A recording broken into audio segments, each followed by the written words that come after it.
Fala morcegada, sejam bem-vindos ao Morcegando por Aí. Eu sou Lua Pimenta e hoje trago para vocês histórias de casas de temporadas mal assombradas.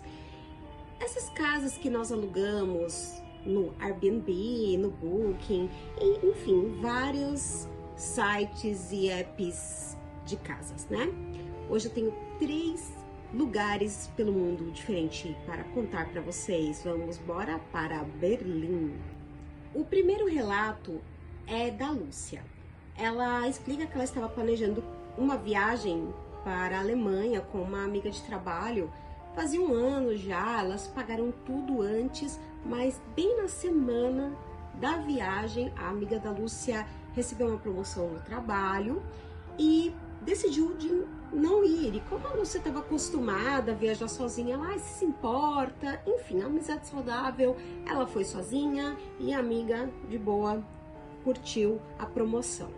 Só que elas já tinham pago tudo, inclusive a estadia, né? Que era num apartamento grande, com 2 quartos, né? Mas enfim, ela vou sozinha. Chegou em Berlim, ela foi direto pro apartamento e deixou as coisas e foi curtir a cidade. Ela nem prestou muito bem atenção, ela só falou que ela viu assim um apartamento no 2º andar de um prédio antigo, não tinha elevador, teve que subir carregando as malas, tudo. Ela só deixou e foi curtir a cidade. Ela voltou ali mais ou menos umas 7 horas da noite, já estava anoitecendo já, né? E ela foi descansar, tomar um banho, tudo. E ela começou a ouvir uns passos bem fortes. Parecia a pessoa marchando dentro de casa. Aí ela, que estranho. E ouviu também vozes de um homem, sabe, falando bem alto em alemão. Na hora ela estava tão cansada que ela falou, não é possível, deve ser vizinho, deve ser... a acústica do apartamento não deve ser boa. Ela tentou descansar, deixar pra lá, enfim, caiu no sono. De madrugada, ela foi acordada com barulho de gaveta. Sabe quando você abre a gaveta com talheres, assim, chacoalhando? E novamente os passos e alguém falando em alemão.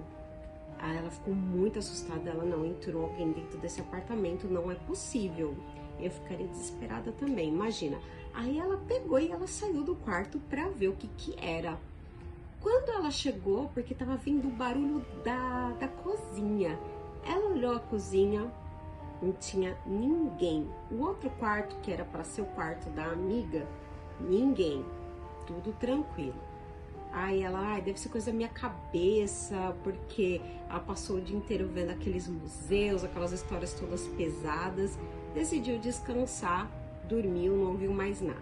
No outro dia, ela também saiu, passou o dia todo fora, acabou indo num evento de música eletrônica por lá e tudo bem. Quando ela chegou no apartamento, também cansada, tomou um banho, foi relaxar, todo o barulho começou de novo.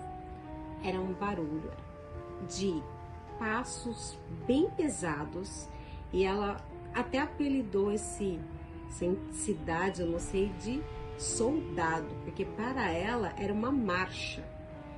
E aquelas vozes masculinas agressivas falando em alemão e ela não entendia nada.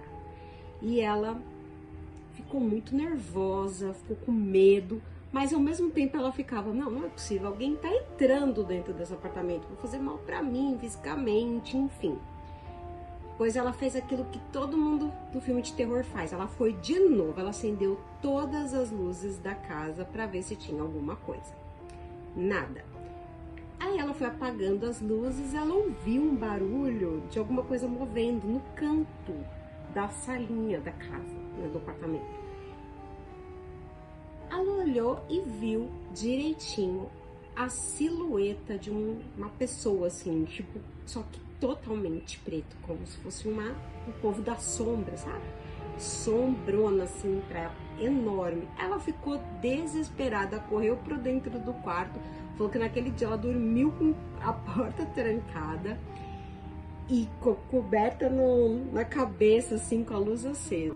Ela deitou na cama, pegou o celular ali, começou a já pesquisar um hotel para ela ficar. Ela falou, vou ficar no prejuízo, mas com fantasma eu não vou ficar aqui não.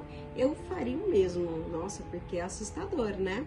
E realmente, ela devolveu a chave e foi para um hotel, porque foi bem sinistro e bem pesado. Eu também faria a mesma coisa, eu só não ficaria indo ver quem tá no lugar, não.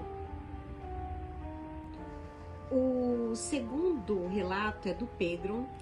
Pedro, ele foi para Patagônia, Vila Angostura, um lugar assim turístico, mas ele quis ficar num lugar mais afastado. Ele alugou um chalé para ele perto do lago Naueuape, né? E ele quis ficar lá sozinho.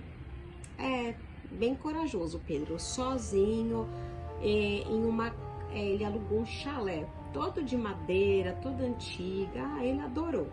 Chegou lá, acendeu lareira, falou, agora eu vou renovar as minhas energias até o cair da noite chegar. Quando anoiteceu, ele não tinha o que fazer, né? Aquele lugar sozinho. Ele pegou, foi pro quarto, dormir, tudo. E aí começou uma sequência de barulhos muito sinistros, dentro e fora da casa. Dentro da casa era um estalar, mas ele disse que não é aquele estalar comum de móveis que ficam instalando por conta da oscilação do tempo. Eram batidas mesmo, como se alguém estivesse batendo em cima dos móveis, assim, e a casa toda de madeira. Passos para todos os lados, ele escutava passos dentro da casa e também por fora da casa. Ele ouvia arranhões na porta.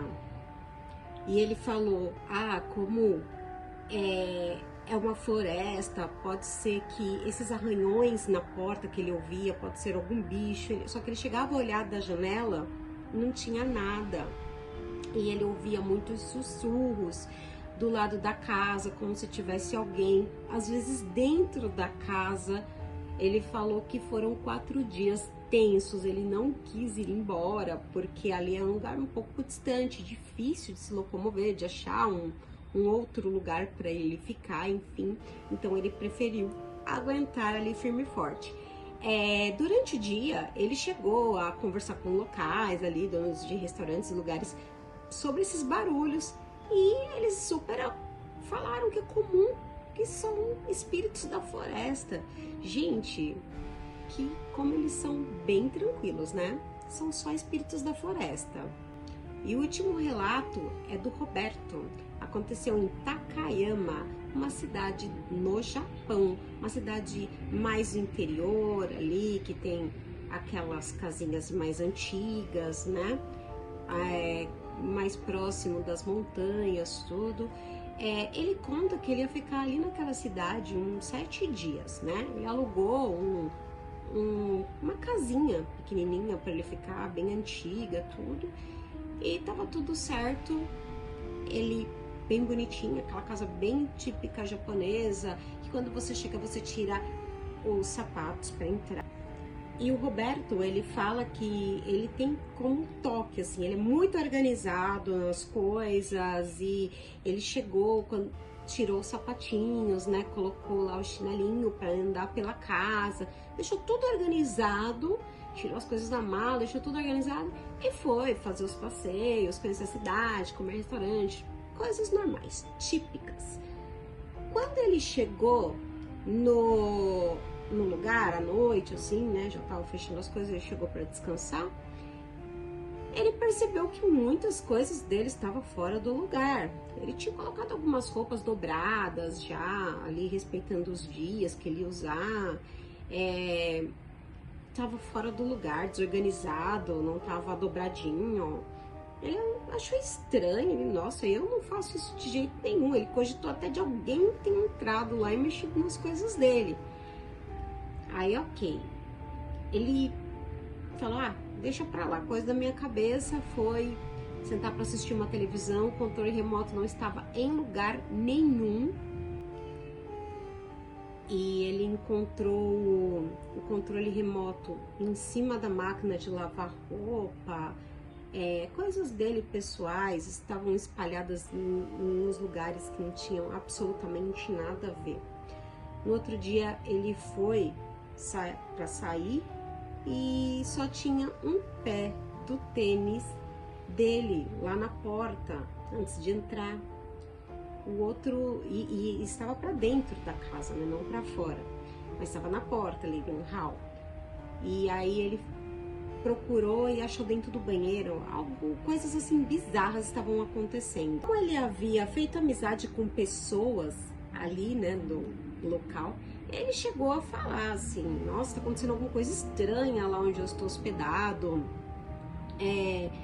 as minhas coisas estão sumindo de lugar, eu tô achando que tem alguém que está entrando na casa, porque é muito estranho, eu sou uma pessoa muito organizada, enfim.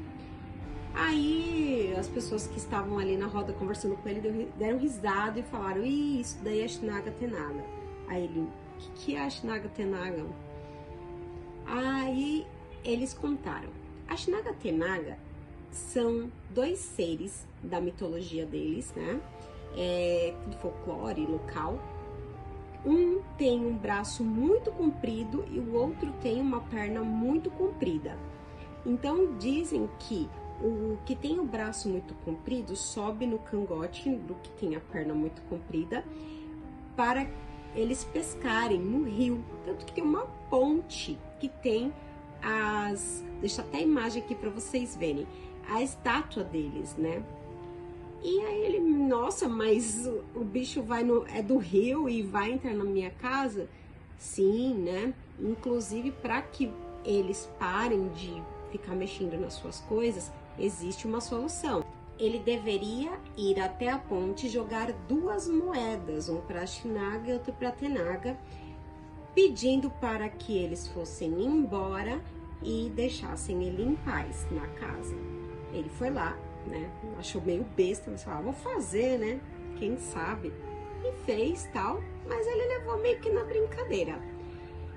Bom, ele voltou para casa e ele percebeu que estava tudo normal, não tinha absolutamente nada fora do lugar e ele passou o resto do dia no lugar assim, ok, como se nada tivesse acontecido. Muito estranho, né? Eu fiz uma pesquisa sobre o Ashinaga Tenaga e assim, eu não vi se tem realmente um ritual, alguma oferenda para eles, mas se o local falou, né, e ele fez, deu certo, ok. Eles são mais como seres curiosos, seres assim, como se fossem duendes e gnomos aqui pra gente, né? Talvez um saci. Bom, galera, espero que vocês tenham gostado desse episódio de Casas de Temporada Mal Assombradas. E eu peço para vocês deixarem o like, compartilhar esse vídeo, comenta aí se você tem alguma história legal, manda para o Morcegando Por Aí lá no Instagram, certo? E o Morcegando Por Aí só temos nós, não tem cópia. Se vocês acharem cópias, me avisa que vou derrubar, certo? E agora, com os corações devidamente gelados, eu me despeço por aqui. Beijos, tchau!